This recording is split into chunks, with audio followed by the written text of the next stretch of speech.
আসিব ফিরে ধানসিঁড়িটির তীরে এই বাংলায়।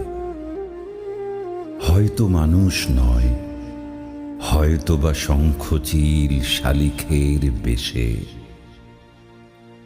হয়তো ভোরের কাক হয়ে এই কার্তিকের নবান্নের দেশে কুয়াশার বুকে ভেসে একদিন আসিব এ কাঁঠাল ছায়ায়।